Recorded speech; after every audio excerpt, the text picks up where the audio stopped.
Welcome into the Voice of College Football, Nebraska edition.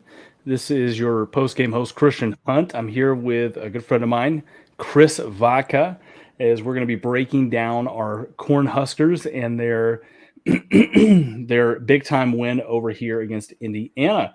The Cornhuskers obviously win 35-21 in a hard-fought game. What a great game, man. I mean, it was a good game, to be honest with you. It was sort of back and forth.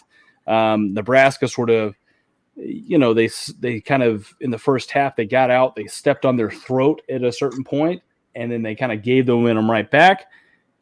After that, Indiana really just couldn't really do anything, I felt like, though, after they sort of got back even in this game. Chris, what's your initial thoughts as far as watching this game? What are you thinking? No, like you said, man, I thought personally, I thought we came out super strong. I don't know if we let our foot off the gas there for a little bit, but I will say that Nebraska Cornhuskers fought hard in the third quarter. We battled back, just a very kind of a weird game, in my opinion, to be honest with you. I thought that we came out second half, looked good, stuttered a bit, let Indiana back in it. But last fourth quarter, I mean, I honestly thought the entire game, I'm like, God, Nebraska's a better team, So excuse me with that ad that's going on in the background. But yeah, no, I thought Nebraska, they played well. They did. But not impressive, like overly impressive. I was just happy to get the W tonight. Thought they played well enough to win that game. I thought they were the better team.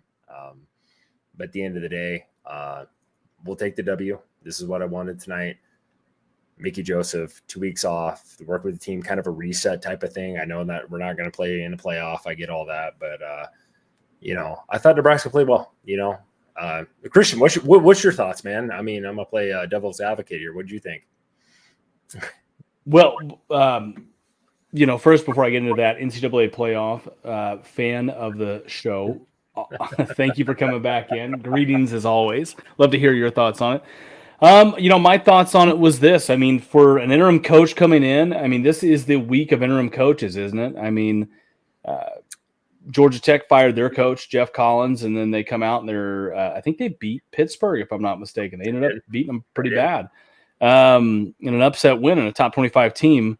So, yeah, I think, Nebraska coming into this, Mickey Joseph, he did a really good job. He had that bye week. And one of the things he was able to do in that bye week was he was able to lay down a lot more sort of like a training camp, if you will, and sort of install the fundamentals. And I saw that tonight. This was a very, very, very sloppy game, as Nebraska actually had 12 penalties for 111 yards throughout the game. I mean, from what I was seeing, I think this was the most penalized game in the Big Ten this year. It just was. I mean, so it was a very sloppy game on both sides. Told my wife, go ahead and get the laundry detergent out, because Jesus Christ, we needed to go ahead and do some laundry, after this game. It was rough, man. But, they did something that I really enjoyed in this game, and that was they were able to get a Big Ten win, in a close game. They were able to pull ahead, and they were able to sort of do certain things that all year they really hadn't done. One big thing that I noticed, Ty Robinson actually came out and we called his name a couple times tonight when it mattered, and that was a huge thing. Ty Robinson, the defensive tackle up there, big guy. He was able to get into this game very early, and I think he had a big impact, right? So that's pretty good. Some other things I kind of saw in this game was, they were rotating guys in and out throughout the entire night. And a really, really big part of this, in my opinion, was I wrote it down here. Throw the damn ball to Trey Palmer. Yeah. When in doubt, throw it to Trey. Yeah. I mean, you can't go wrong doing that. And I felt like, they did a really good job at sort of getting the ball to him and just sort of spreading the ball around at times. And Yeah, they did a really good job, I think, in the bye week at playing a lot better on the defense, installing some of the stuff they wanted to do. And you could definitely tell a big difference in the game. No, you said it. You hit the nail on the head there, dude. Palmer, I think he had I'm looking at stats here. 8 catches for 157, dude. 19.6 yards a catch. I mean, that's getting it done. He's a hell of a receiver, if I may put that out there. But I mean, like, I thought Nebraska offensively, yeah, I would have liked to seen them. You know, like, I mean, I look at the stats here and you look at Anthony Grant, 32 carries, man. That's a boatload of carries. You don't see that even in the NFL. 136. Yeah, he killed it. I mean, 4.3 yards a carry is probably not what you really want to see. You want to probably see that in the upper 6 or 7 in a game like this. But, like, we established the run. I mean, in all honesty, Nebraska threw the ball to run the ball tonight, and I thought they did a good job offensively. I really did. I liked the scheme. I liked the way they ran the ball. They took some shots deep, which I am a big advocate of. Make those corners respect the guys out on the outside. You know what I mean? Because I felt like Oklahoma, I was at that game a couple weeks ago. We never took a shot deep the entire game. Well, you know how that is. Corners start playing up. You're focusing more on the run. They shut us down. We didn't take a shot down the field. You know how it goes. So, no, I'm happy with the way, like I said, Nebraska played tonight. I would have liked to see, honestly, I thought this game, instead of 35-21, it probably, in my opinion, should have been like a 42-14 game. But the turnovers, a couple costly mistakes, penalties tonight. You started off the podcast tonight with the penalties, right? I thought some of them were very stupid, but it is what it is. Like, I'm going to take the W tonight. I'm happy we got a win, man. I've been sitting around for the last 5 years looking for a positive win from Nebraska, and it's really hard to find at times. I think anybody that's listening to this podcast probably knows that, because they're probably a Nebraska fan, so it's like super tough to find one of those. But, like, I thought we looked good tonight. I thought Mickey Joseph loved his intensity. I was at the game against Oklahoma, man. That guy, he ignites our crowd. I was there personally in that stadium. It's crazy. People love this guy. I love this guy. I might piss some people off when I say this, but I want him to be the next head coach here. I do. I'll start off with that, and I'll kind of get that ball rolling, and everybody can tell me how much big of an idiot I am for liking this guy, but, like, I do. He's an old school guy. If you're not one of those people, I thought Nebraska, like, feeds off his, like, intensity, and I thought Nebraska tonight, I mean, they played a good defensive game. They really did. I mean, 21 points. 7 of them weren't their fault. The block punt, it happens, you know, for a touchdown. We get that. But, like, I thought they played pretty stout tonight. Like you said, they got a little bit of a pass rush. They got out there tonight. Indiana's not a bad team. Everybody's got to remember, these guys came in 3-1. You know, I know it's 3-1. You can say who they played or whatever, but 3-1 versus 1-3, we got the W. I'll take it. So I'll kick it back to you. No, 100%. And, you know, you said Mickey Joseph and you wanted to be the head coach. Listen, I can't disagree with you.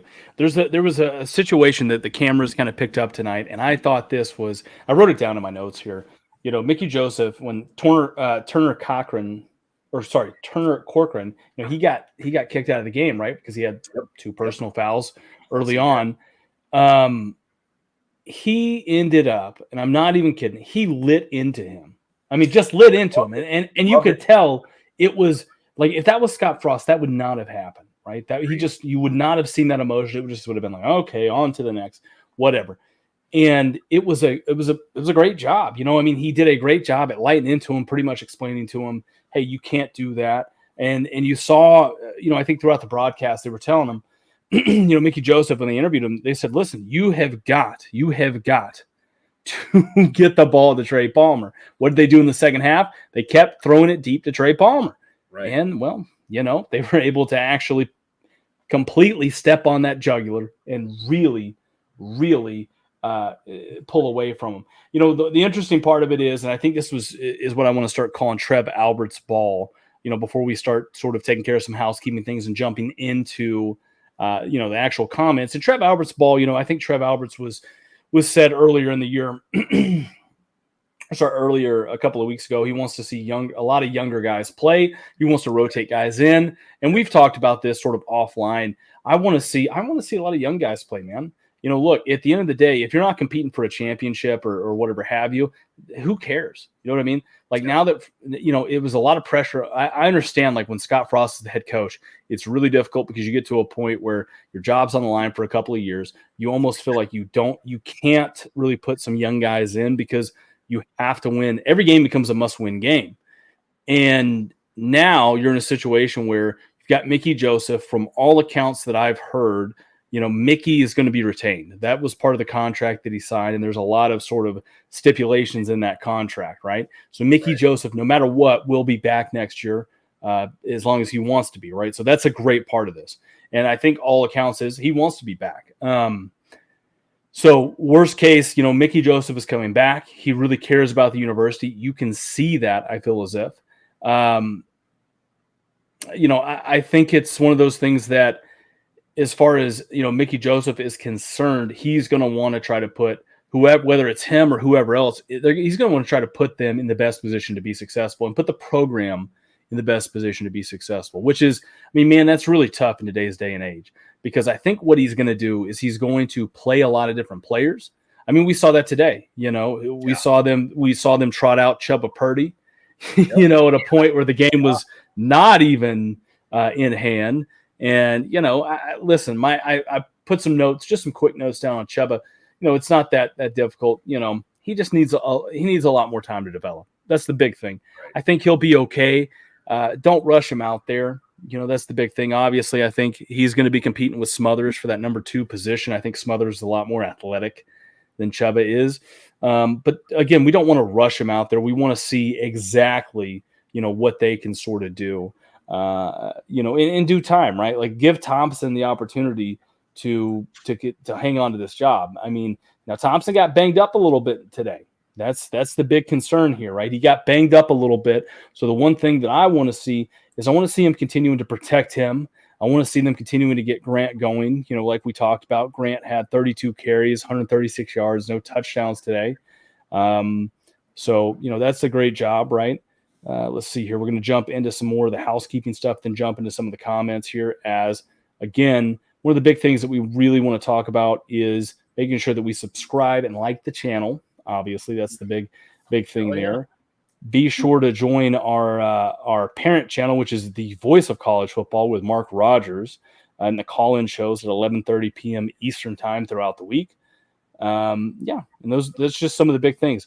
As we kind of transition and we look to get into some of the comments, because again, how I like to do it. I'm sure you like to do the same thing, Chris.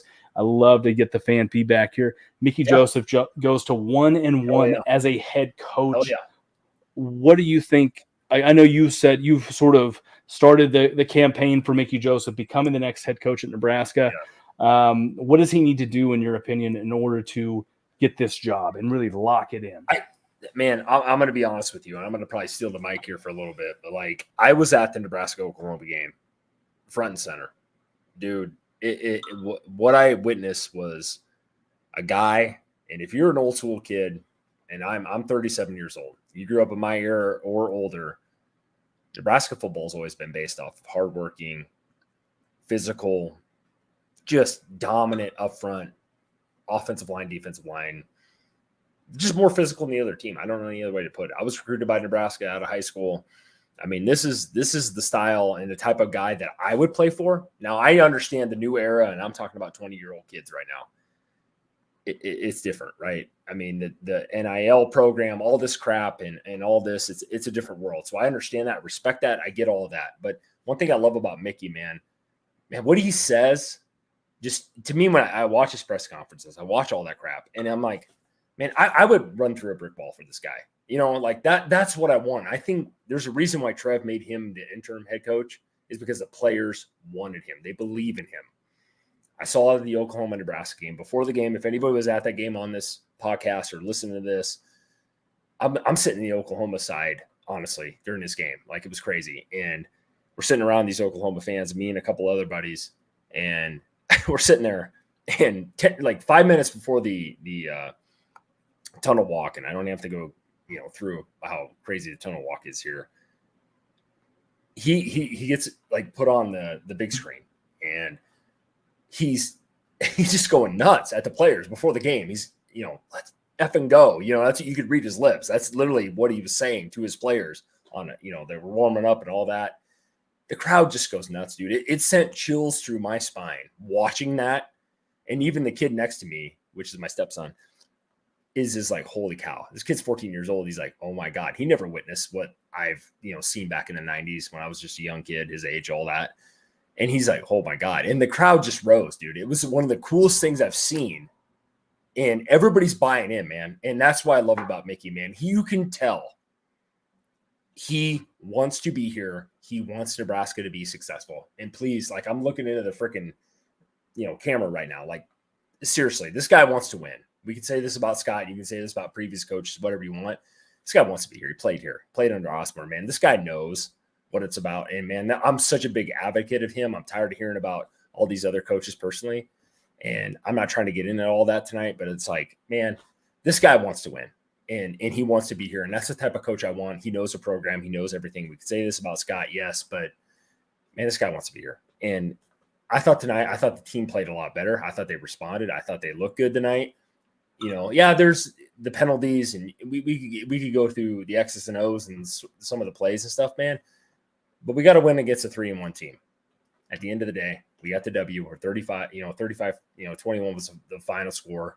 Wasn't the most impressive thing we've ever seen, but we had 2 weeks.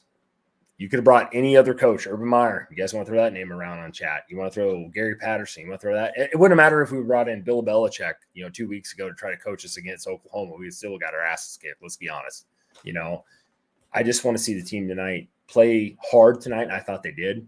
And like Christian, you said, we saw some Turbo Purdy tonight. We saw some different younger players get in tonight. And I like that about Mickey. I think he's kind of right now is like, man, I'm going to test everybody at every position, throw guys in there. Let's see what they can do, produce, whether it's big, little, whatever. Super happy about this guy, man. I think Nebraska fans are crazy if they don't give this guy a shot, because I really, really like this dude. There's a reason why he was made the interim head coach. Let's be honest. Players like him, man. I mean, I don't think you can overlook that. You know what I mean? To me personally, I don't think you can overlook that. I think he's an adamant guy, and like I said, not to take over this chat about who's going to be the coach next year, but I honestly think that this dude wants to be here, man. And I think the players really, really respect him. And his probably method is probably a lot different for those kids. They probably necessarily don't love some kids nowadays. Like recruits probably don't want the hard coaching. Let's be honest, kids are transferring, every other day now, but as a Nebraska fan, old school Nebraska fan, come on, man. You got to buy in, wait your turn. Type of thing. And I think Mickey's about that, man. I think he's all about hard work and, really buying into the program. And I think this is what it's about, whether it's you're a senior, whether you're a freshman, hell, it doesn't matter, And long story short, not to take up this, not to take up this whole chat about this, but I could talk about this guy forever, dude. This guy gives me chills when I listen to him talk. I'm like, I'll play for that guy. I'll play for that guy a heartbeat. I'm 37 years old, So go ahead, Christian. Sorry, man. No, you're good, man. I love it. I love the passion that comes with it. I mean, you can just certainly tell. And that's the thing that Mickey Joseph is going to bring. He's going to bring that passion, right? There's an interesting scenario out there, I think, that would be if you do have a guy like Mickey Joseph as the head coach going into next year, right? And you do give him a full off season. You do let him recruit. Because I think Mickey Joseph is going to do those things that we want, right? He's not going to let, certain things on the recruiting trail slide. He's not going to take this lightly, right, and show up to practice late. He's not going to do these things that have been rumored and have been out there. Amen. He's going to take this as a full-blown job. He is going to come in here, and his message is going to be simple. We are coming in here to absolutely dominate everybody and get back to what the standard is, right? And our standard, by the way, is to try to compete for a Big Ten championship first and foremost. Then let's get back to that national level of success. It's just those little things and keeping ourselves inside of ourselves. And I think that's what Mickey Joseph can do a really good job of. Interestingly enough, do you know who his brother is, by the way, Chris? Yeah. His brother is Vance Joseph. Right? He was the former NFL head coach. He's a defensive, if I'm not mistaken, he's a defensive-minded guy. Yes, he is. Yep. Just imagine next year. Now, this is a huge hypothetical I'm throwing out here, right? I have nothing to tell me that this could happen. But just imagine, next year it's 2023. Mickey gets the job. He's the head coach. Somehow he gets his brother to come down, Vance, become the defensive coordinator at Nebraska. Yeah. You've got all that, Vance Joseph is a hell of a defensive coordinator in the NFL. Yes, he is. You get him down here at the college level, and I'm telling you, and we've talked about this several times, this is a big thing, and I want to talk about this too, and I'm going to kind of sort of balance between two different things here. NCAA playoff says Minnesota, Wisconsin, Iowa all looked average today. The Big Ten West is up for grabs. And I'm looking at, and somebody else said it too, and I'm looking at it. We're tied for first place right now in the Big Ten West. Yes. I mean, again, it goes back to what we've been saying this entire time. It's not talent; it's about the management of that talent and the coaching of it. Right? We haven't really pushed them in this. Right? Another individual here, Aaron Ross Moosen here says, if Frost had been on the sidelines, not only would Corcoran have waltzed into the locker room without hearing a word about his idiotic play, but we also would have lost the game by 3 touchdowns as well, right? And that kind of goes back to kind of what we were talking about here. Another comment here says by Kyle Beggs, biggest improvement, finding a way to finish the game. When the score hit 21-21, who would you have bet on in the past 7 years? Listen, I would have bet my mortgage on it. You know what I mean? Yeah. On the other team, just simply because that's how the Scott Frost era has been defined, right? Yeah. Close games in Big Ten play. You can't figure out a way to win it. Hell, I can't even tell you the last time that we won an actual Big Ten game by double digits. That's the big thing here. That's what the fan base wants to see. And, to still sort of a Southern word here, Mickey Joseph, I mean, man, he brought that juice tonight, right? Yep. He brought that juice. Now, against Oklahoma, it was a little misguided, and I think that he was kind of set up to fail there simply because, it was a short week. He's gotten the job. It's his first chance at his alma mater. There's a lot of emotions that go into it. I think even he said, like, hey, I didn't sleep at all, going into that. He settled down, he got that, and that's why I kind of talked about it. You give him an opportunity to go out against Oklahoma, a couple of weeks back. Yeah, he got his ass handed to him, and the team got their ass handed to him, like you kind of talked about, Chris. You were at that game. But they had a lot more emotion, right? With Scott, I just felt like it got to a point where he just sort of, I don't want to say gave up, but it was almost like he kind of was like, I give up, right? And a part of that problem was, he had one of his best friends who he'd had some success with down at UCF, and Eric Shenander running our defense. And Shenander kind of got lucky because he got some really, really good players, in JoJo Dolman. He had Cam Taylor Britt. He had, he had all of these good defensive players here, right? For, that ended up being like these super seniors and getting drafted into the NFL. Yep. And they actually, they actually just, lost him to the NFL. And then now this year, you're replacing those guys with a whole lot of young guys that don't have a lot of snaps at this level. I would say arguably probably the guys that have had the most snaps is, guys like O'Shawn Mathis, Reimer, Heinrich, Garrett Nelson, guys like that are the guys on defense that you're trying to replace them with. And, now all of a sudden, those guys, they're kind of quiet throughout the first part of this, and I think a lot of that's just because of the mentality that Frost had going into this, whether it was a spring game and just throughout practices was, we're not going to tackle. We're not going to really do that. Well, when you have a lot of young guys and you don't let them tackle, it becomes extremely difficult for them when they jump into a game-like scenario to understand how that really feels, right? It's tagging up on somebody and tackling is two completely different things there. Yeah, no, jump in here, Christian. You're exactly right. You brought it up, man. I think that playing young players, man, that's the biggest thing right now, right?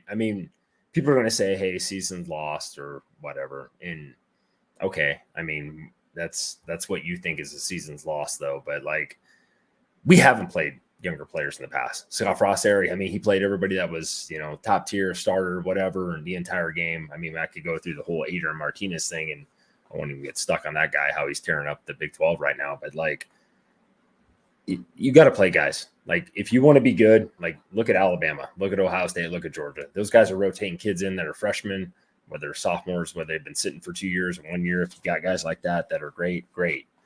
But I thought tonight, like, I mean, yeah, and some of these guys posting this thing right now, last double-digit win against a Big Ten team last year against Northwestern. He's exactly right. That was the one game when you brought it up. Like, that's the last time I can think that we blew somebody out. We beat them, 56-7 or some shit like that.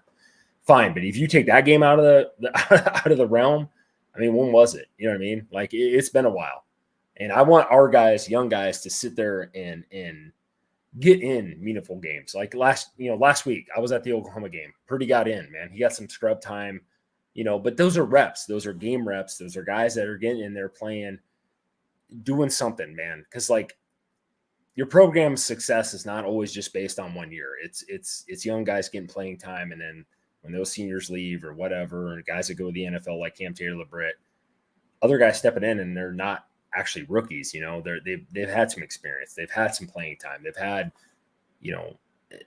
game reps. And that's the thing with Nebraska right now, man. I feel like every year almost feels like a rebuilding year. And I hate to say that word, but it kind of feels like that. It's like, God, defense this year. It's like we've been just down in the dumps. It's like, shit. Like, Nelson played well tonight. I thought the guys actually did a good job, but it's like, we don't have a lot of guys out there that we really know their names. You know what I mean? There's a couple guys out there like, man, okay. And I thought, Reimer's the guy that we knew from last year. He played well tonight. That interception he made was crazy great. But it's about coaching, and it's about putting those guys in the right position. And I think it's also scheme. It's guys buying in, and that's part of the whole deal with football. Anybody that follows college football knows that, especially college football is just like one of those things where you buy into a coach, you buy into the team, you buy into your own players, and you play hard, and you're in the right positions to make the right plays, And I'm not sitting here going to harp on Scott Frost, but it's like, I just felt like Mickey's one of those guys, man. If you guys don't know, man, like just listen to the guy talk. Like, if it doesn't motivate you hearing him talk, like, I think you don't have a pulse. Like, it's like this guy just like wants to win, and he truly, truly cares about the program. And I couldn't imagine being like a player right now, like listening to him talk in the locker room. You know what I mean? Like, it motivates me, and I'm just an old guy right now. Like, I listen to him. I'm like, holy shit! Like, I would run through a brick wall for this guy. So, like, these players got to buy in, man. I think they do, and I think that we need to give them, as a fan base and us, a chance to do this. And I thought this was a good win. We're kind of in the part of the schedule right now where I think we can rattle off like quite a few wins here. I think we're good enough teams to beat Indiana, Purdue, Rutgers, whoever the hell we're playing, and get some momentum behind us. Football is a momentum game anyway. You saw it tonight. We switched momentum several times by turning it over back and forth. We were tied 21 apiece. I thought the second half, I think we shut them out. We're there. We're not, like I said, I wish Nebraska fans were thinking that we're a 12-1 team. We're not, or should be. Just focus on what's now, man. We got a chance. Let the young guys play. And I thought Mickey's done a good job of putting, Gabe Irvin tonight. I thought Irvin, did a good job tonight. You know what I mean? I thought he rushed the ball very well. 6 carries for only 21 yards. We're putting him in. I know Anthony or what's his bucket isn't there right now. AJ Allen isn't there right now, but like, play those young guys. Give these guys a shot. I love the fact we brought Yan in inside the 5. We all know he's a big, big dude, pounded in for a touchdown. Like, I thought that was awesome. He's giving guys chances to prove themselves in situations where I was like, dude, come on.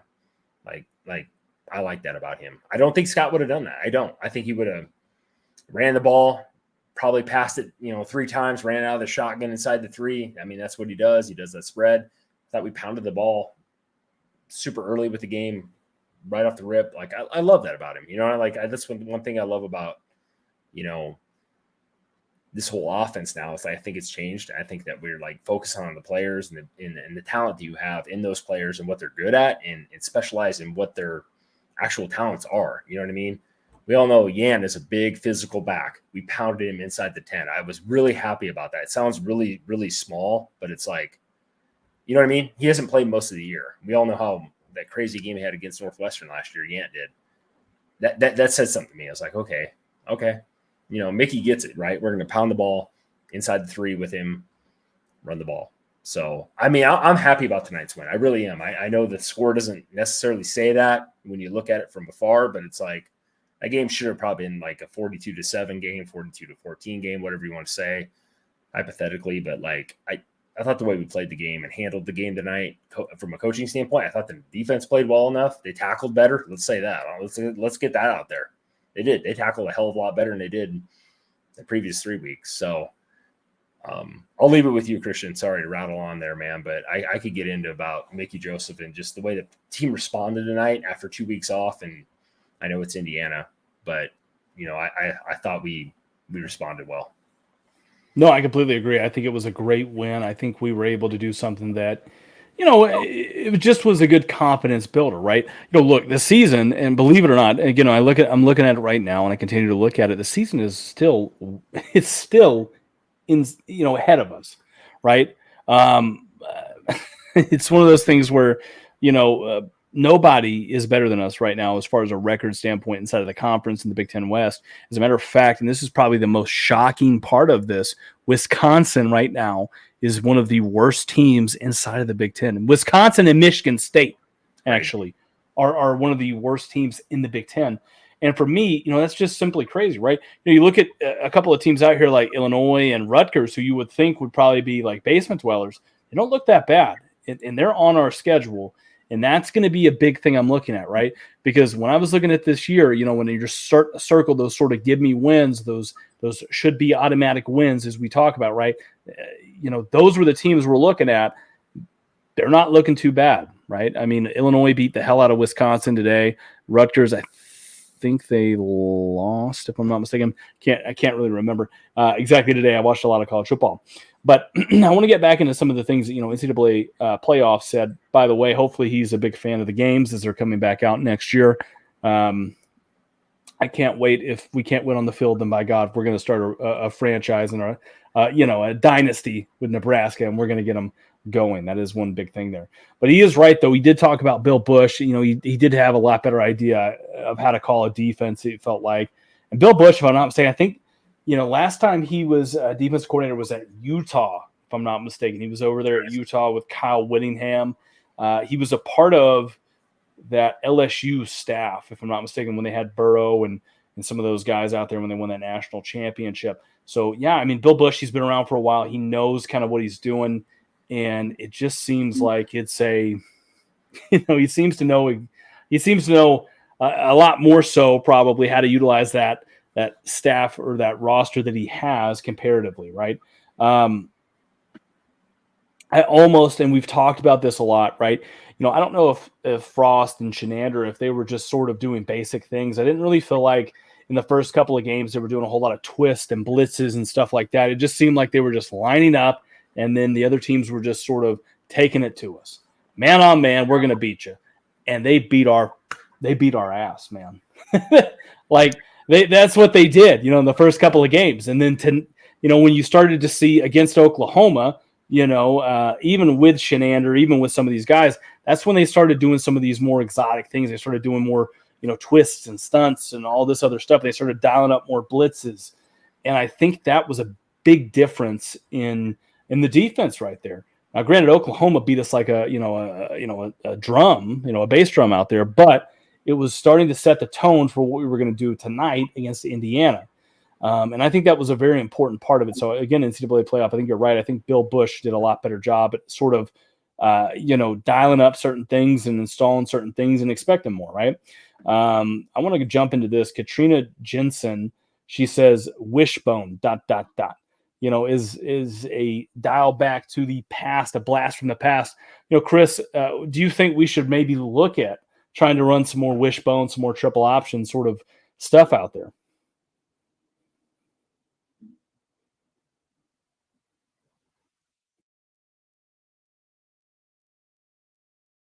Hello? Well, looks like Chris is taking a break for just a second there. I can't hear him. Katrina, I'll say this as far as the wishbone is concerned.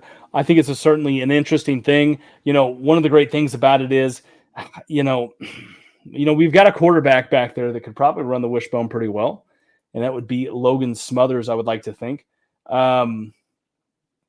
I think if Smothers, you put someone like Smothers, Grant, Yant, some of these different guys in there, and you give them that opportunity to absolutely run this type of offense. I think it would be an absolute. I think it could be pretty interesting there, right? For sure. Let's see. Chris, can you hear me? We got Chris back here. Let's see. We got him back on here, but I can't hear him. So we'll just keep going. And if we can get him back in, then we'll get him back in here.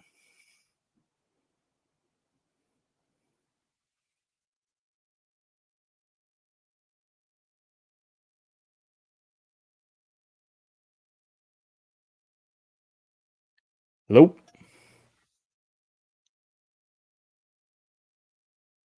Let's see here. This is another good part of it. Angel Sandoval, run the Wildcat. Yeah, I could certainly see that. You run the Wildcat, you give them an opportunity to, get the ball into your best player's hands, which I think on offense, could be Trey Palmer or it could be Anthony Grant. I mean, it really is, a toss up at this point, right? Either one of those guys, you get the ball in their hands very early on, then it's good. The biggest thing that I want to see, and they talked about this tonight throughout the broadcast, which was, having that ability, to get your pad level low as an offensive line and being able to block, right? And it all starts with your offensive line. Look, if you want to come out and you want to run something, and I call it like a sexy offense, if you will, right? And that sexy offense is just being able to do certain things like running that Wildcat, right? Then you got to be able to block it. I mean, that's the big thing throughout this. It really, really is. As far as all this is concerned. Chris, are you back in with us now? Can you hear me? Oh, I can't hear him here.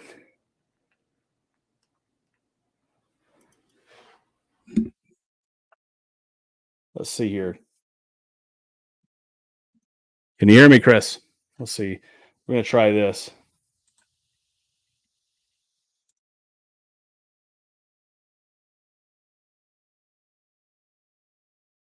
Chris, it looks like your mic is not muted. Or sorry, Chris, it looks like your mic is muted. Okay. Now you got me? Yep, now I can hear you. Okay. Sorry, guys. Apologize. I don't know what the hell is going on over here, but yeah, no, what you were talking about, I'll just touch on this briefly. Like, no, I like I said, I kind of up and down with the whole mic thing here, but like, no, Nebraska, I mean, we look good tonight. I mean, I thought the team responded well. 2 weeks off. Here we are.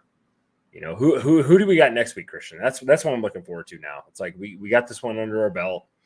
The season's not over. Who we got next week? I'm going right to it.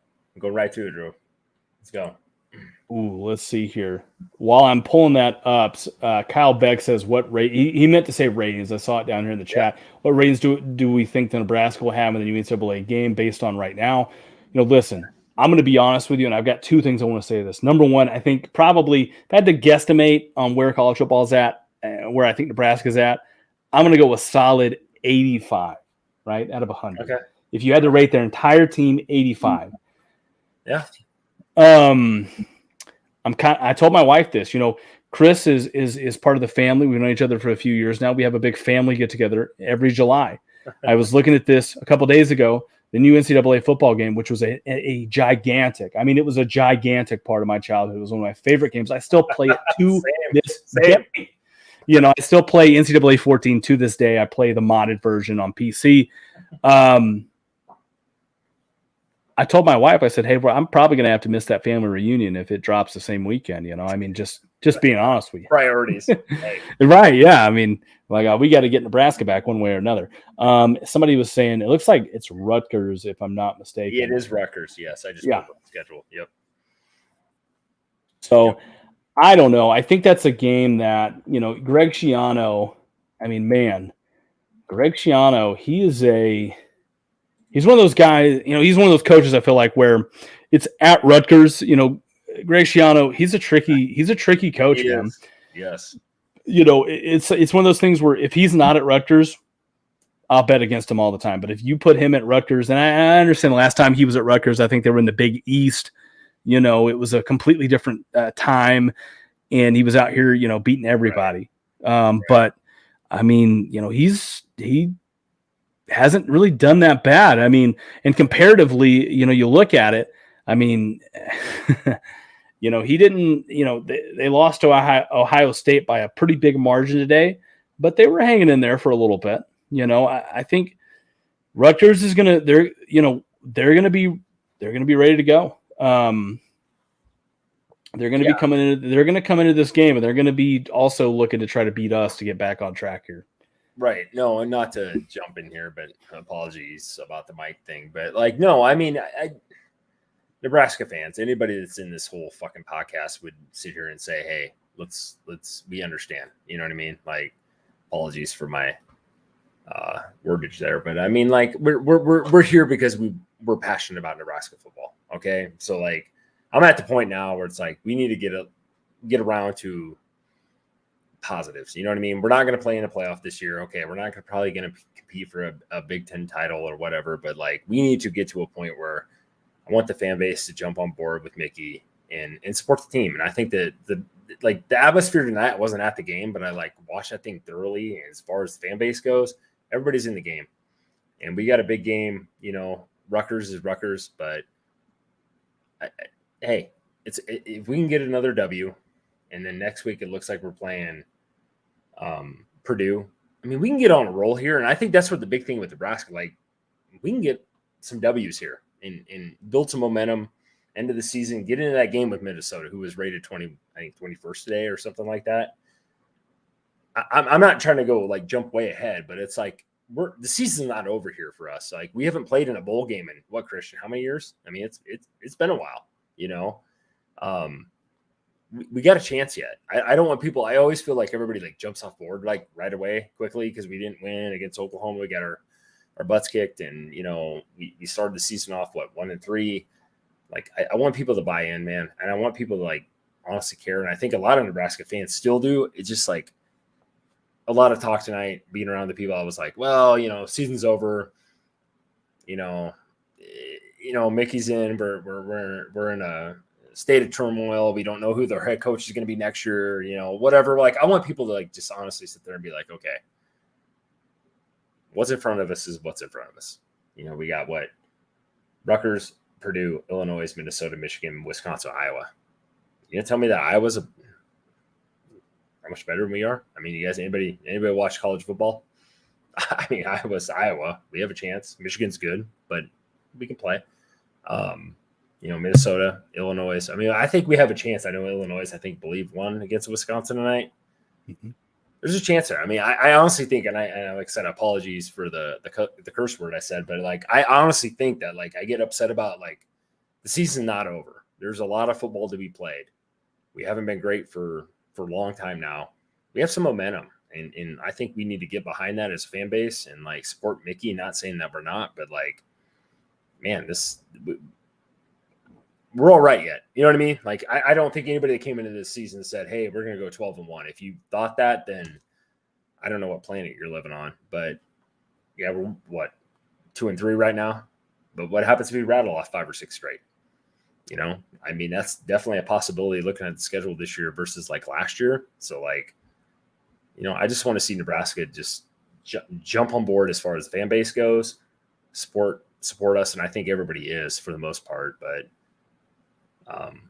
just as a whole, I just want to see that more out of the small towns that I live in and where I'm around. Like, I feel like people like think the season's lost, and it kind of upsets me because it's like, come on, we got young kids that can play.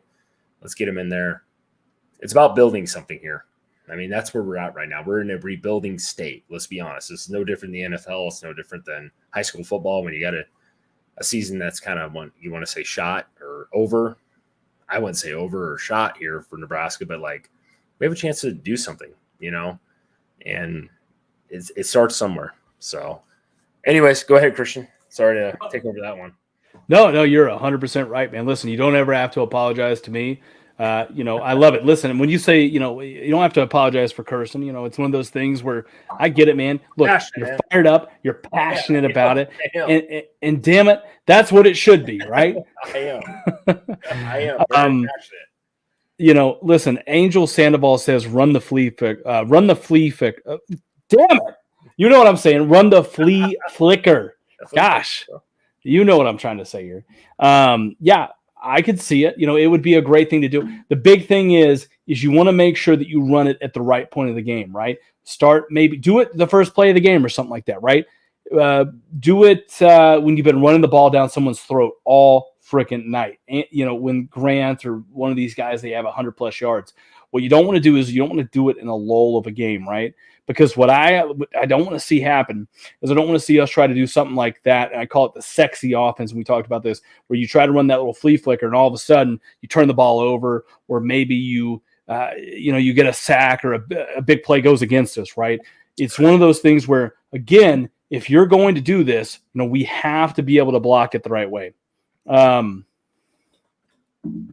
It's just one of those things where you've got to be able to block it if you're going to do that stuff, right? And again, I think that, the team's doing a good job offensively. Whipple's doing a good job at sort of calling the right schemes and setting these things up. Look, I'll tell you one of the best things that I like, and I wrote it down on my notes. Thompson, it was one of the last notes I wrote, actually. He was able to run the ball again tonight. I mean, how many rushing touchdowns does he have on the year? It just seems like, Casey Thompson, he's sort of doing the right things. Is he as athletic as a guy like Martinez was, in this offense? No, absolutely not. And this is a completely different offense too, by the way, than what Martinez ran. But still, is he a great as an athlete? No, but he's sort of taking, especially inside of the 10-yard line, he's taking those shots, it seems like, and he's just waltzing into the end zone because he's doing a really good job at that. Yep. That's what I think about it. NCAA playoff, again, one of the fan favorites here. Last week, he says he never would have said this, but now he thinks every game's winnable, right? Especially with the finish that we had, tonight.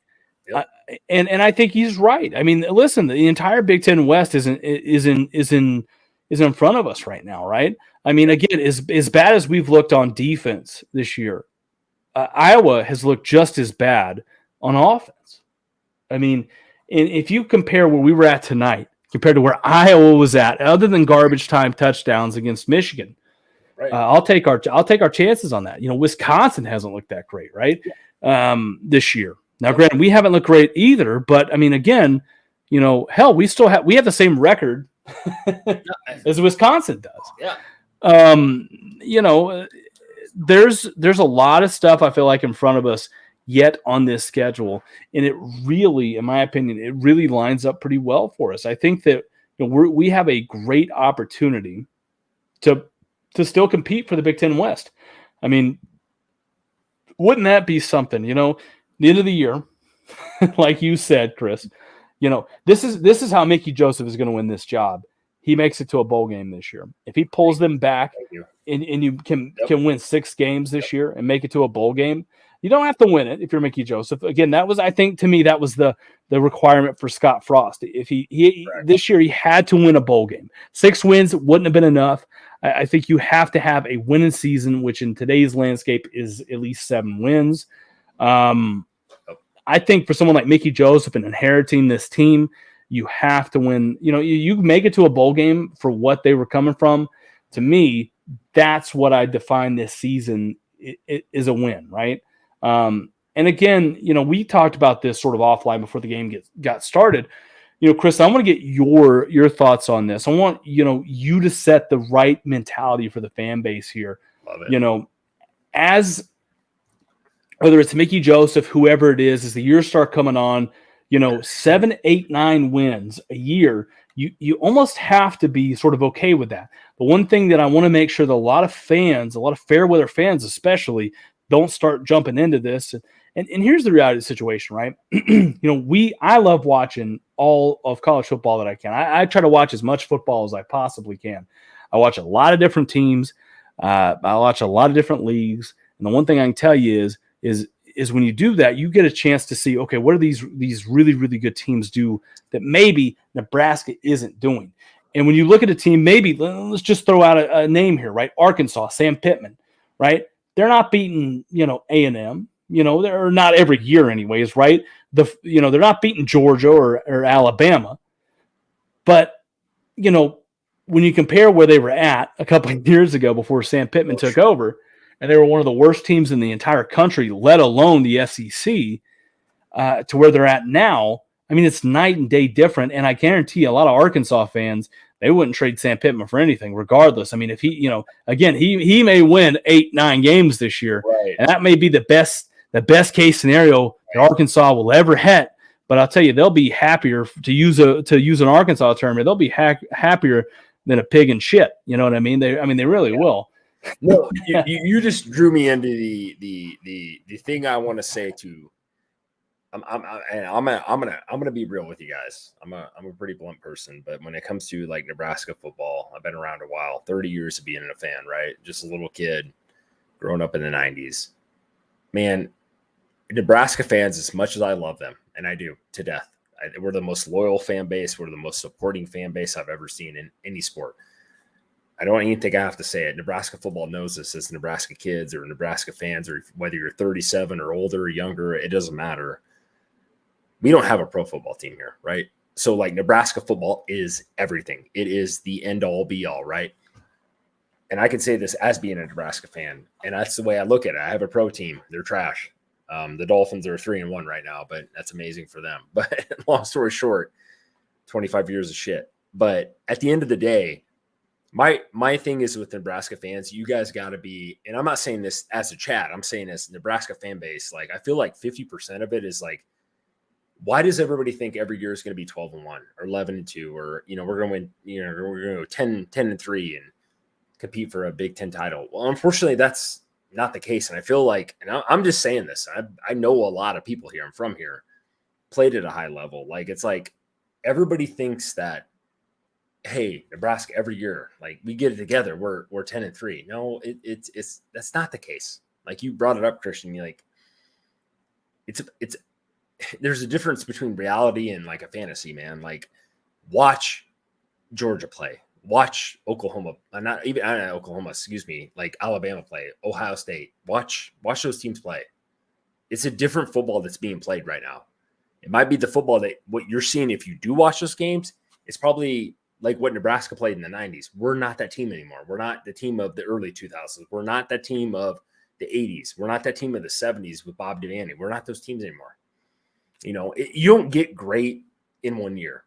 It takes years to get there. Look at what Nick Saban's done with Bama. I mean, it took him years to get there. He was super successful at LSU, won a title, then went to the Dolphins, and then came back. It still takes time. Clemson scattered a few national titles in there. LSU, whatever. I mean, it doesn't Ohio State. I can name a ton of those teams, but like it doesn't happen overnight. And that's my biggest thing with Nebraska fan base. Just quit just don't watch Nebraska. Watch other teams too play. And I have a big problem with Nebraska fans on that. And I'm a Nebraska fan. It seems like 90% of the people I'll talk to is like, well, oh yeah, we're still there. No, we're not there. I mean, look, for example, and I hate to bring this up, and this hurts me to say this. Adrian Martinez last week torched Oklahoma. I mean, you couldn't add a bigger like knife in the back after we got blown out by Oklahoma to a kid that we had as a starting quarterback for 4 years. Just torch him. You know what I mean? A week later, and then he just went off the day. Like it starts with coaching. It starts with an organization. It starts up top. It takes time. And I hate to say that. Everybody's like, well, time, like whatever. We've been in Nebraska for how many years, and like we should like get it together. I agree with you, but Scott needed to go. And I don't want to piss anybody off in this chat, but he needed to go. He did. If you were doing a job, Christian, at 30% and getting 15 mil or 8 mil or 10 mil or whatever you're getting paid, you were paid here to win, right? Just like my job. If I did my job at 30%, yeah, well, Chris, we're sorry, bro. You're done. You had 4.5 years to do it, and you didn't get it done. So my point being is, like, I need Nebraska fans to, like, just give it some time, be patient, see where we're at, honestly, in a bigger perspective of the college landscape of football right now. I mean, if we had an 11-win season this year, look at our schedule. Iowa's not that good. Michigan, I really don't know what to think about Michigan right now. That's our best team I think we play in the whole schedule. I mean, how good are they? Are we better than Ohio State? Are we really better than Alabama? No, obviously not. But I'm just saying, like, even if we would have started off 5-0, where are we really at, Christian? What do you think? If we were 5-0 right now, man, are you saying national title? Are you saying, hey, we're competing at that upper tier, playoff type team? I mean, and I know there's a lot of alternatives to that, but you know what I mean? Like, I mean, would you really say that, like, look, we beat Oklahoma by 3? Well, look at Oklahoma the last 2 weeks. You know what I mean? They got blown out by TCU today, just blown out of the water. I watched that game, the whole game. Last week, K-State comes in, just kicks their ass. You know what I mean? Like, where are you at as far as, I guess, Christian, I got to turn this around and ask you, like, if Nebraska went 5-0, where would you be? Like, would you be like, oh, Nebraska, come on, man. Like, I mean, you got to take into perspective, and I think Nebraska fans kind of like get out of that realm, even though we're not 5-0, obviously, but like we're 2-3 or whatever. Like people just make so much of like this small realm, like where you don't look at the bigger landscape of college football and how crazy it is right now. Like teams like TCU, teams like what was Kansas right now? Are they 5-0, Christian? Kansas is, yeah, they're undefeated. Yeah. And that's the craziest part of this. Believe it or not, somebody in the Big Ten from the state of Kansas may win the Big Ten this year, right? I mean, Jesus, coming into this year, I never would have said that or thought that. I had a podcast, and one of the crazy hot takes, I called it Hunt's Hot Takes, right? Because my last name's Hunt. But one of the things I talked about was Kyle Biggs. By the way, Yeah, go ahead. Yeah, no, Kyle Biggs, what he says right there. Perfect. You know what I mean? He said odds Nebraska makes a bowl game. Rutgers, Purdue, Wisconsin, and Iowa are all very variable, especially if we play it with energy like tonight. I agree with that. Sorry, not to interrupt you, Christian. I just thought that was a very good point. The odds that Nebraska makes a bowl game, I think it's actually pretty good this year. I really do. I mean, you look at our schedule, not to overturn you, Christian, but like, I think we do. I think we have a chance. You know what I mean? Like, isn't that what we want this year? Like, wasn't that the expectation this year? Was the expectation winning a national title this year? I don't think it was. I think our expectation as a Nebraska fan, me being a lifelong one, like, man, I just wanted a bowl game. You know what I mean? I wanted a shot to improve from last year's, right? 3 and 4, four wins, whatever it is, to get a shot to play in a bowl game. And prove that to most of America, hey, we're still relevant, right? And then build upon that next year. So I think that's kind of the point. And I'm so sorry I cut you off, Christian. I really am. But I thought he made a really good point there about Nebraska, where they're at as far as a national level. So go ahead. Sorry, man. No, brother, you're all good listening. It goes back to what we were talking about when we were talking about, that's what's still in front of us. I mean, that's still an option, believe it or not, even at the lowest point of this year, which, again, the lowest point was we thought, hey, shit, we're going 1-11, right? What I was saying simply was, before the season started, I put a podcast out there. It was a hot take that I had seen that Adrian Martinez could be an all Big Ten quarterback, or sorry, not an all Big Ten, all Big 12 quarterback. And, one of the things that I talked about was Adrian Martinez, and you look at Adrian Martinez stats compared to Casey Thompson's stats, right? And you go back and you look at them, and if I'm not mistaken, Martinez had way more passing yards. However, Casey Thompson had way more passing touchdowns. Total touchdowns wise, it was only separated, I think, by like 3 touchdowns. Right. Because Martinez was the better athlete. He ran more touchdowns. He had like 14 touchdowns compared to like, it was something crazy, like 10 rushing touchdowns or something like that. And Martinez had like, vice versa. Thompson had like, I want to say it was like 20 some odd touchdowns. It was one of those things where he was a better thrower than he was a runner, obviously. And I said that in the year. I said, look, Martinez is going to a league where he's not, the Big 12 is not known for defense compared to the Big 10. He's going to an easier league where he's going to have more time. When you have more time, he can run the ball a little bit more. He can do whatever he wants back there, right? So Martinez, when he got banged up at Nebraska, I mean, he really did. I mean, how many games do you remember where Martinez was just getting the shit kicked out of him because the line couldn't block for him, and they were trying to run that sort of read zone run option game, and And he just kept getting banged on and banged on and banged on. And that's what really hurt him, I feel like, throughout the year. And that kind of it's kind of like being a very physical point guard in the NBA, right? And, you got to kind of be like Derrick Rose, and you kind of got to go drive the paint and get dirty and do all these sort of things. And then, the coach says, well, I want you to be a 3-point shooter, when the game's on the line. But for two and a half quarters, you know what I mean? You're sort of trying to go inside and be dirty and sort of distribute the ball and not really get into a rhythm.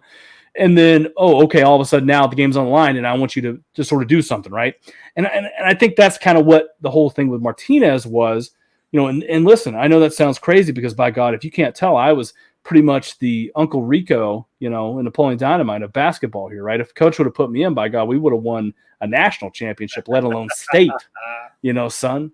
But no, I think that it's one of those things when we kind of get back into it.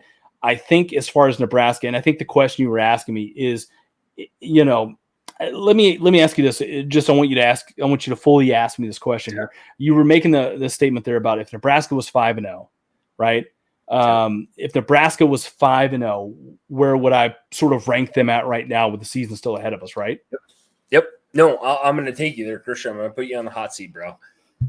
This is just a podcast. I can say what I want, right? I honestly, like, if Nebraska would be 5-0 right now, regardless who the hell is the head coach, right? Whether it's Mickey or whether it was still Scott. If it was still Scott, we have even more hype, right? Like, he's turned it around, whatever. I don't give a shit. My point being is, if we were 5-0 right now, look at the teams that we played.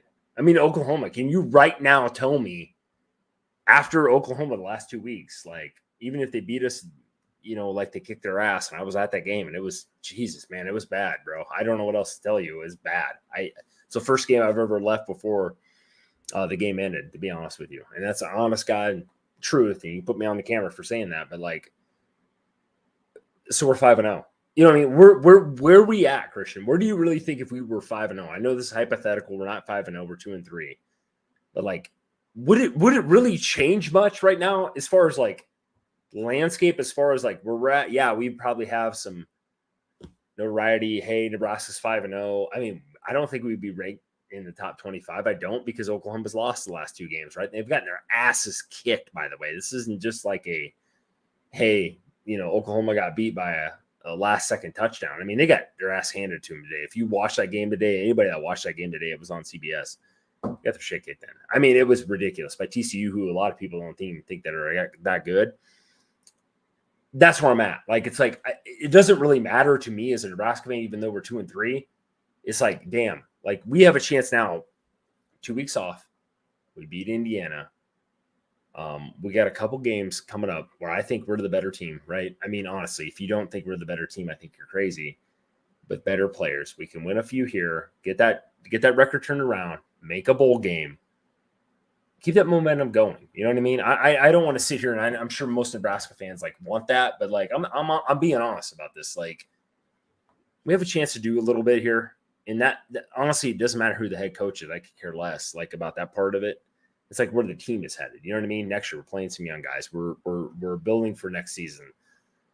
Whoever that coach is, it is who it is. I don't have a say in that. You don't have a say in that. None of us do.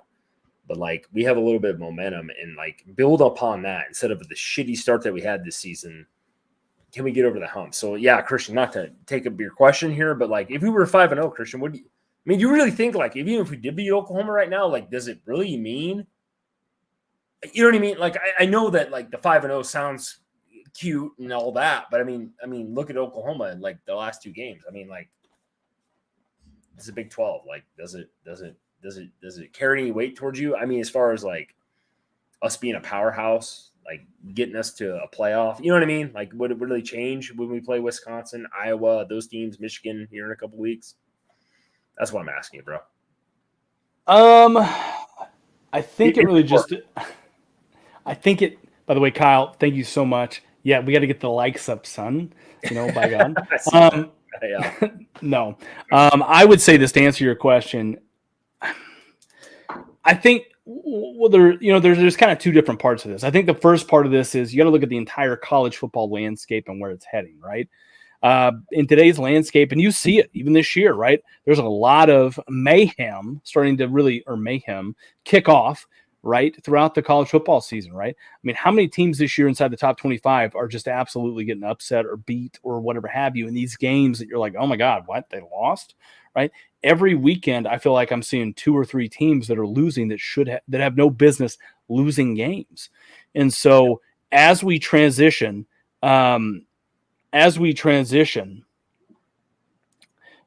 into sort of the 12 team playoff, and we start expanding the playoff and everything like that, my big thing is, it's about how can you survive week in and week out, because, it doesn't really matter whether you go undefeated throughout the year, unless it's just for seeding and things like that, right? It really just matters how can you sort of survive, and can you be a top 12 team and sort of do enough, if you will, right, to get there. The other side of that, as far as, I gave up a long time ago in playing the game where, we start sort of looking at, well, Georgia beat Vanderbilt by 62 points and Alabama only beat them by 42. Right. And then, you get to the SEC championship game, and then, Alabama kicks the shit out of Georgia, right? And then in the rematch, Georgia beats them. And it just doesn't, it just doesn't make sense, right? Because that's the thing about college football that is so crazy, is because, again, I say it all the time, right? Well, Northwestern, for example, they go out and they lose to Southern Illinois last week, right? They come back into this week and they only lose to Penn State by like 14 points or something like that, like 17-7. Yep. And I was probably wrong about that, right? By 10 points. So they go out and they lose to Penn State like by 2 possessions. And so you're like, okay, well, yeah. And then next week, Northwestern will go out and they'll end up beating another Big Ten team. And you're like, well, I never could have guessed that. It just is a week in, week out thing. And it's such a rhythmic thing that nobody can really tell. It's really, really difficult, right? You look at tonight, another great example of that, of what you're kind of talking about here is, like, again, I throw it out there because I was flashing back and forth because it looked like Georgia was getting ready to get upset against Mizzou tonight. Yeah. And they were on the road. Eli Drinkowitz, who's probably, in Mizzou, they're one of the probably one of the worst programs other than Vanderbilt in the 30 SEC. and a half points, Christian, is what Georgia was favored. Yeah. 30 and a half. Let's think about that for a second, I mean, that's my point. It's like that's the thing about the college football landscape. Like, momentum can shift so easily, whether it's you're a top team, whether you're playing a scrub team, whatever. Like, it doesn't take much to change the landscape right now of college football. You know what I mean? You got your Bamas, but Bama didn't look good against Texas. I mean, they damn near, should have got beat in that game.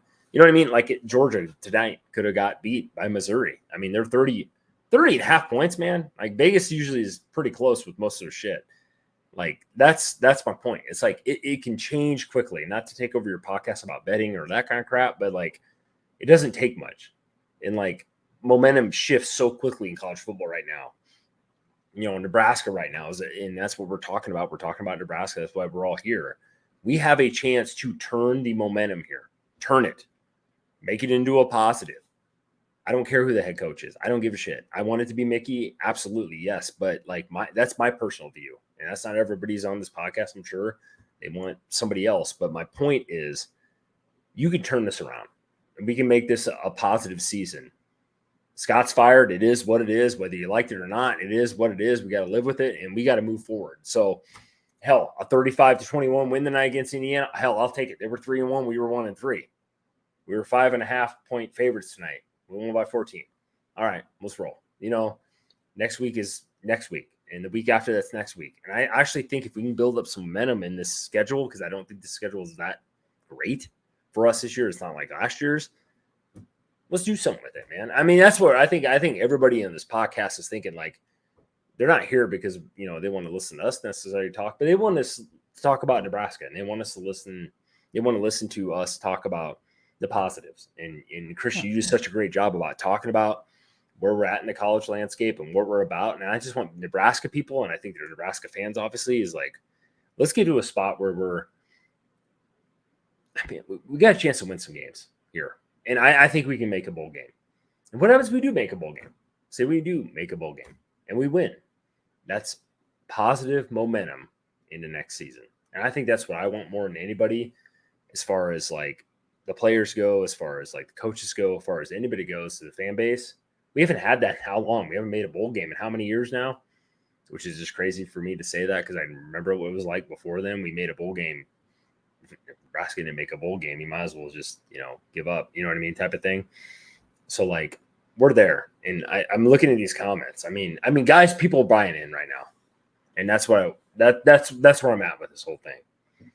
Nebraska fan base, get behind Nebraska. Yeah, I know you guys aren't playing, but like Christian said, like, we got to look at the whole landscape as a whole. I just want people to be more realistic about the goals every year versus like, well, it's Nebraska. I remember when they were, 13-1. Well, we're not going to be 13-1. Like, it's like, I get so tired of hearing that. Like, it's like, well, we got to look at the Georgias, the Ohio States, the Alabamas, and like you said, Christian, man, we're there, man. We're building. We're building for the future. It's going to take some time. I know nobody wants time. Nobody wants to hear like it's going to take time. It doesn't happen overnight, man. It just doesn't. That's a relationship. I mean, that's anything. That's working on your game, whether you're a basketball player, a football player, wrestler, whatever you are. It doesn't happen overnight. I mean, we're at the bottom right now. I mean, I hate to say that word. We're at the bottom. I mean, look at Oklahoma right now. We lost to them by what, 40 something. They could have put 80 on us. I was at that game. Easily let off the pedal. Easily. Got beat by K-State. Now they got beat by TCU. It was hard to handle for me as a Nebraska fan watching Adrian Martinez, pretty much just shove it in our face why we didn't use him the right way. You know what I mean? Okay. So anyway, I'm going off on a different tangent right now, but man, I get into that. I take it personally. You know what I mean? Like, I just want Nebraska fan base to understand, like, it's going to take some time. And I know everybody's tired of hearing that because it's pretty much what we always say every 4 or 5 years we get a new coach. But, like, what are we going to do now? You know what I mean, Christian? What do you think, Christian? Where are you at, bro? Well, and this ties all into it, right? I think there's a lot of stuff to get into here. To answer your question, to answer your original question, to answer Bruce Davis's question about what is the Huskers' goal for the rest of the season. Look, this all comes down to a 3-year rebuild project, right? Inside the next 3 years, whoever we hire as a coach, you're going to know what you're going to get out of them, right? If 3 years go by and we're still not having winning seasons, right? Then we obviously we really fucked up on that, to be honest with you. And sorry to curse, but I mean, that's just how passionate you got to be about it. You can't expect a coach to come in here 3 years from now, have a whole lot of his recruiting classes, have a chance to have all these different off seasons, get his coaches in there, do exactly what he wants, and not be winning at least 6-7 games a year. That's the realistic expectation that, you've got to have. Now, to walk that sort of back a lot more, right, with a guy like Mickey Joseph and the rest of the year, what I expect from this team. Well, to be honest with you, I expect this year, the the games that we're supposed to win, if you will, right? And I say that in, quotation marks. I expect for us to win those games. The games like Michigan, I would say Michigan, and I would have said originally probably Purdue Wisconsin and Iowa, but gosh, right? Yeah, it's so hard predictable. My big thing is I want to see how we play against Michigan this year, right? I want to see how we play against the teams we're supposed to be, the teams that should be a close matchup, and how we go from there. We've proven tonight we can win a close game and we can separate, right? And a good thing that I really want to make sure that I throw out here, because I forgot to really throw this out there. We stepped up tonight in special teams, and I thought that was a really big thing. Yep. When you pull a guy like Bill Bush, who was your special teams head coach, right? Or not special teams head coach, but your special teams coach, and you make him your defensive coordinator, and your team has struggled all year in special teams, and you come out and you do a really good job, and you have a blocked punt, you do even better than what I feel like we've done all year in special teams. Man, that's an awesome thing to do. So that's a really big positive. As far as NCAA playoff, he's getting ready to sign off here. We want to just say thank you to him. Go Big Red, and we always love having you on the show, brother. We will see you next week. We really appreciate that. As far as what we were kind of talking about and really where we're kind of going with this and what the expectations are. I think it's just one of those things where you kind of, just like Vince Watson says here, you kind of have to take this one game at a time. That's the big thing. I don't want to jump when I talk about, jumping ahead to Michigan. I don't want to really jump ahead to Michigan. I just mean simply, you have to play within yourself game in and game out. That is the big part of this, that I feel like if you want to see how good you are, if you could rewind the season, if like you said, you're 5-0, but if you rewind the season back, if you rewind it back and you could play North Dakota again, you could play Northwestern knowing how bad they are right now. You could play some of these different teams again. Right. What's the margin of victory that we can beat them by? I don't want to barely beat them. I want to absolutely dominate the teams we're supposed to dominate and go out there and do that. I'm tired of barely winning games and having to pull ahead. I want by halftime, I want to go ahead and start this podcast because the margin of victory is so freaking, lopsided that it just doesn't matter.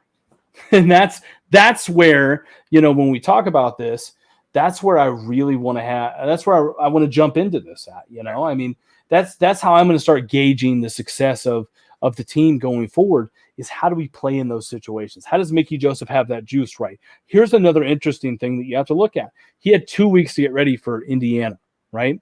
I think if I'm not mistaken, and I could be wrong here, I want to say Indiana, I think they played last week, if I'm not mistaken here. Let me see. I've got the schedule up here. Yeah, they lost to Cincinnati, right? 45-24. I think so. Was that last week? That was they didn't get it. They didn't get a bye week, did they? No, they rattled off 3 straight. Lost to Cincinnati, who we know is a relevant, obviously decent team. And then they played us. So yeah. I mean, Indiana's not a bad team. I mean, I actually thought they looked pretty decent tonight. Like, I mean, I'm obviously a biased Nebraska fan, but like, not a bad team. I mean, no. But where I'm at is like you touched on it, Christian. I'll end this thing with like, far as my thoughts is like, I just want Nebraska fans as a whole. You're not on this podcast if you're not in Nebraska. Let's freaking be honest about it. It's like, I just want everybody to realize, like, look, it's this season's not like, if you expected us to be 12-1 or undefeated or whatever the hell you're looking at, this podcast obviously isn't for you, but like we're relevant here. We're real. I knew that coming in. I knew it was going to be a tough season, even though we have a PUD schedule for the most part compared to last year and the year before. But it's like, Nebraska needs to build up to this. You don't get good overnight. Anybody that's ever done anything for a living knows that. Takes time, takes hard work, takes practice. We're there now. We're in a rebuilding season. Like Christian said, it's going to take 2-3 years. It is. I hate to say that again. I've been saying that for years. Scott Frost, I did it with him. I gave him a honest, fair chance, and I want Scott to be here probably more than anybody.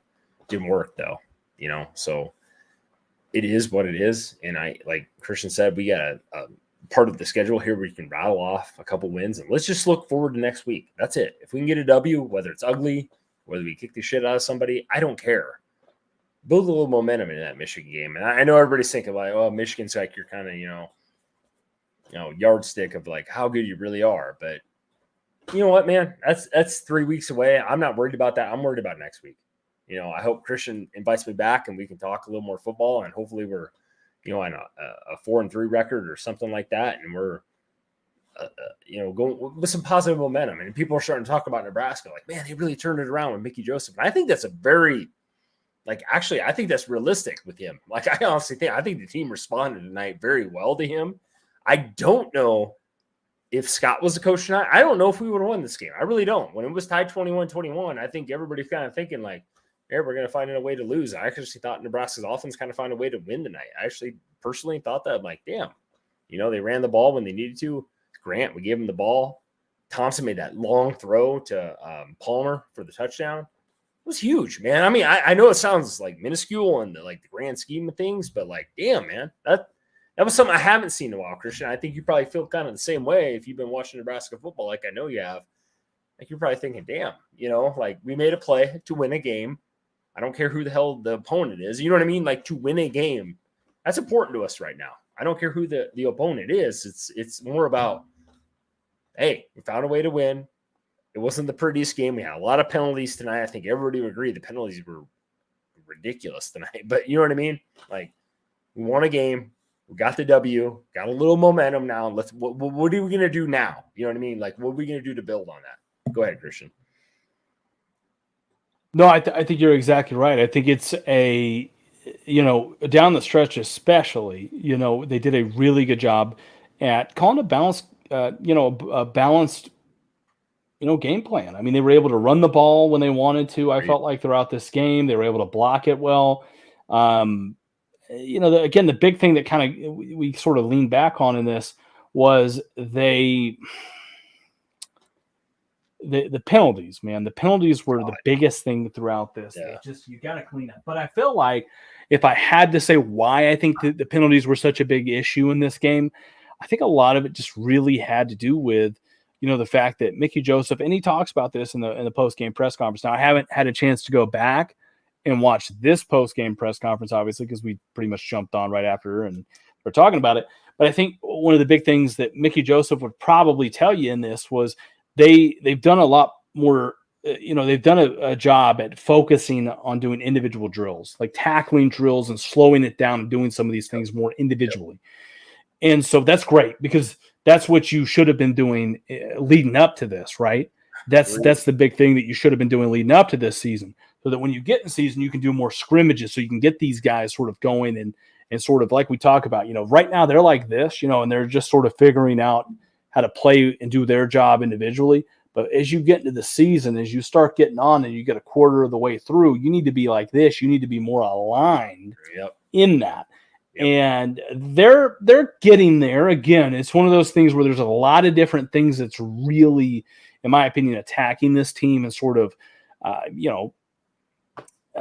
difficult to sort of overcome, 5 games into the season. But I think that they're figuring it out. And I think that, again, Bill Bush, I think Mickey Joseph, Mark Whipple, they're getting these guys in the right positions. Again, the one thing that I would like to see next year, and I've been very adamant, I will stand on the roof and I will, damn it, I'm gonna throw my hands on the table and say this.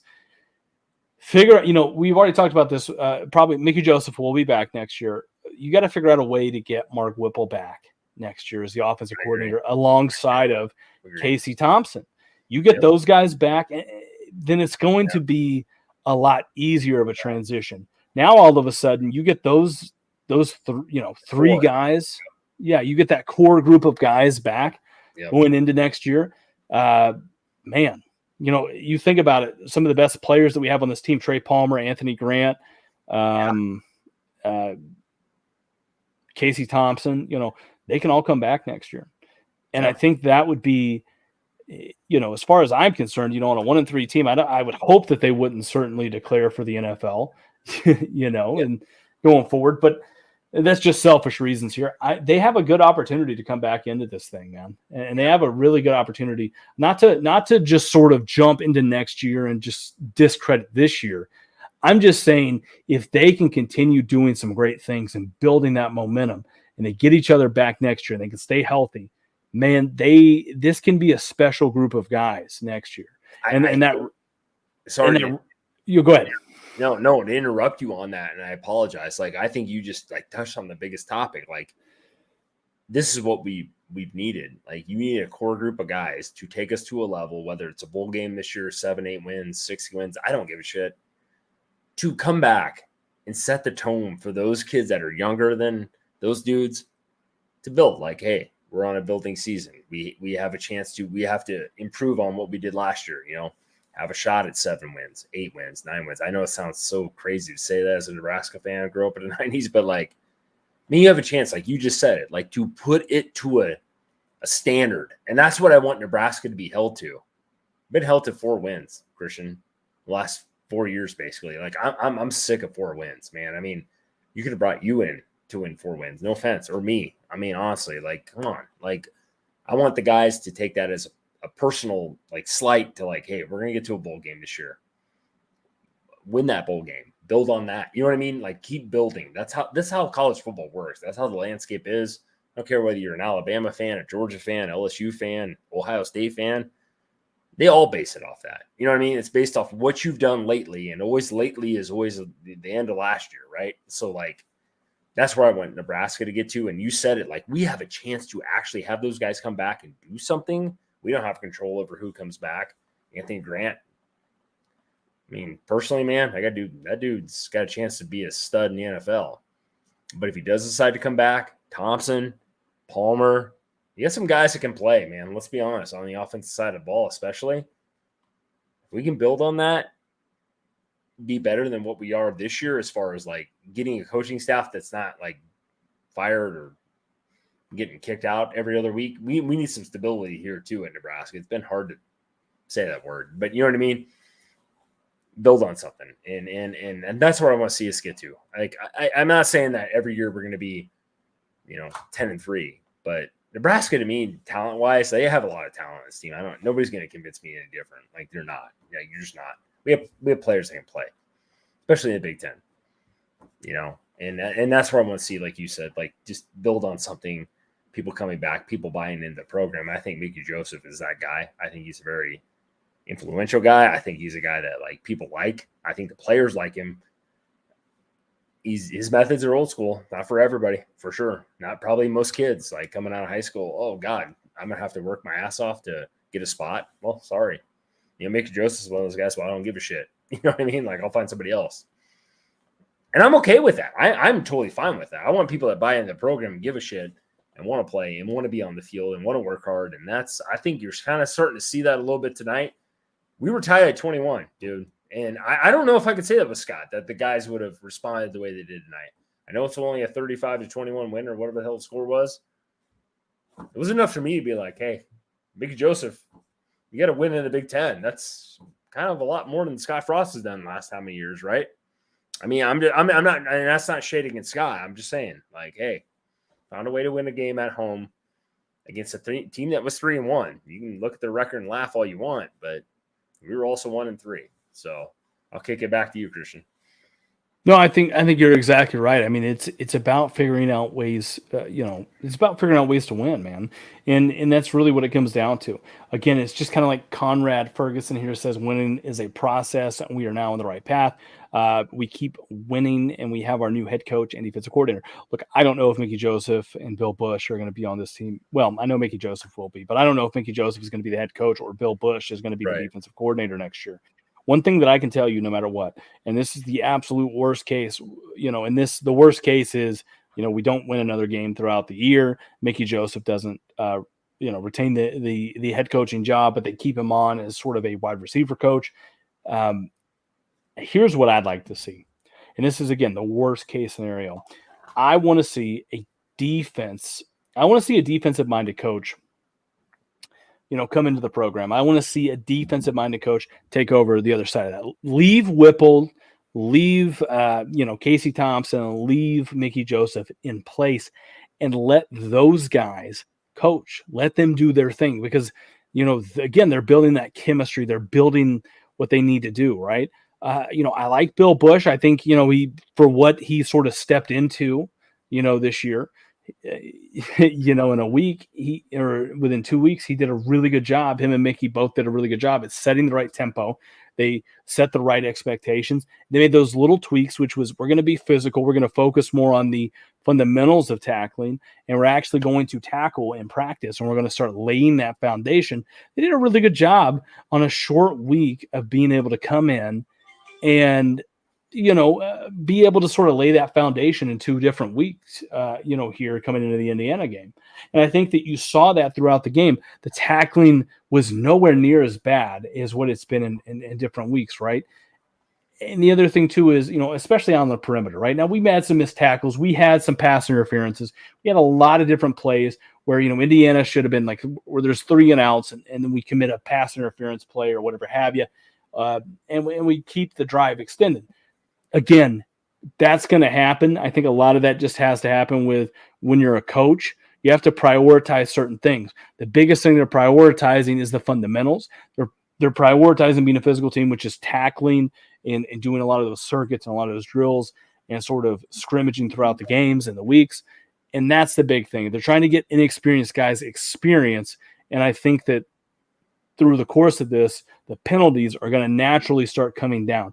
As the penalties start coming down, as you start getting these guys, especially in that secondary, a lot more experience, it's going to be a lot better. I mean, tonight I saw something that I haven't seen all season, and that was, the commentators were out here circling, on a big third down play, our secondary, and how they were pretty much manned up and the coverage was perfect on them, right? They did a fantastic job at pretty much covering up, Indiana on a third down play. And that led to a coverage sack. And I think that's the big thing, man. I mean, that really, to me, that's one of the biggest things about this that you can expect for this team. But, kind of with that, I think, Chris, I'm going to throw it back to you for just a second. Get your closing thoughts as we transition into Rutgers. And then, we're going to call it a night because we're quickly coming up on almost 12:15 at night here. No, I don't have a lot to add on what you brought up, honestly, man. As a realistic fan, dude, and I've been around for a while.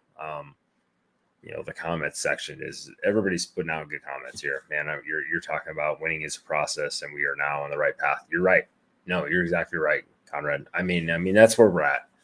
So as far as Rutgers goes, that's the only thing I think Nebraska should focus on. I know Mickey's doing that. I know that just listening to him talk. So it's super evident. We win that game, whether we win by 7, we win by 30. I don't give a shit. I just want Nebraska to come out there as a team, everybody play hard. And I know it sounds like such a cliche, oh, yep, that's what we want every week. No, but I mean, this is a big deal. I mean, we're in a state of rebuild right now, and Mickey's a guy that's in there, and he this guy cares about Nebraska. If you guys don't follow him, dude, follow him. He's crazy passionate about this program. I love it about him. And if you're an old school person, I might be relatively young compared to most people that followed the old school Nebraska football. This guy lights a fire under my ass, and I'm old. So just listen to him talk. It is what it is. And we might not win the most, tonight I would say it was not a really impressive win. We found a way to win. And that's all I care about. And that's, I think, what Nebraska fans kind of need right now, building into next year, building into the future. I think we're there. I think we have the players. I think we have the talent, especially this heart of the schedule to me. If you're a Nebraska fan, look at the schedule right now. God damn. Are you telling me that Rutgers, Illinois, Penn State, you name all these teams in the Big Ten, and we're not playing half those teams, but I'm just saying, Big Ten is kind of up for grabs, in my opinion. There's not a team that, to me, other than Ohio State, that I would actually be afraid of. We got a chance. I know we got Michigan. We got, Iowa. Come on, Iowa can't move the ball on offense. We have a chance here to do something, and I want the momentum going into it. So we have this kind of 3-week stretch here to kind of build some momentum, get us kind of honestly back on track. I don't care if Scott was a coach. I don't care if we would be 5-0, 7-0. It doesn't matter. So got to win those big games, and I think we got to show up to those games. And I think that if we can get just some positive forward momentum, sounds really super cliche, but if we can do that, I think we have a chance too. That's my closing shot thoughts. Excuse me, Christian, but I don't think we have much else than that. I don't have much to add to that. Rutgers is Rutgers, man, and we should get a W. I just hope we look impressive doing so. Go ahead, man. I think you're exactly right. I think that Mickey Joseph is going to be I think he's going to come out with this, and I think he's going to have them juiced up and ready to go. Look, juice and all that stuff we talk about, we saw that in the Oklahoma game. It only goes so far, right? If you get out-coached in certain games, in certain instances, you're going to get your ass handed to you, and it doesn't matter how excited you are for the game. It just matters how long have you been a really well-coached team, right. and that plays into it, right? How those fundamentals been done and sort of laid out there. I think going into this Rutgers game against a guy like Greg Schiano, he's a great coach. I mean, he's a really, really good coach. I think the biggest thing is going to be, I would argue we're the more talented team. They're the better coach team. Can Mickey sort of make up for that gap that we talk about? It reminds me of Northwestern and Pat Fitzgerald and all this all over again. And again, this is the big test. if he comes out and he beats, Rutgers, and we end up beating Rutgers by 2 or 3 touchdowns, all right, we've made it to the next week. We got a little more hype going into the Mickey Joseph, Bill Bush, Mark Whipple train here, right? Sure. And I think that would be a huge thing here, right? One of the last things I want to say before we jump off here is, Conrad Ferguson, he says he agrees, right? We do need to keep Whipple. Look at the points we're scoring, and we're not even hitting on all cylinders. We keep these 3 coaches, and we will become scary. Exactly. And that's the big point here. You have, again, right now, these 3 guys for this, one game that I've seen here, they're firing on all cylinders. I can't judge what Whipple did in the first couple of games, up until the Georgia Southern game, because I don't know what the hell he did, because there was certain parts where I felt like Scott Frost took over the game and sort of was like, no, I'm going to do it. I'm going to call the plays. And they kind of all but confirmed that. I mean, so it's tough when you're a coordinator and pretty much you get one half to call plays, and then the other half, your head coach who's sort of embattled and has got all the stuff going on is going to start calling the other plays and take over your job. So it's really difficult to only have one half to be able to call plays. I think this is a great tryout for these guys.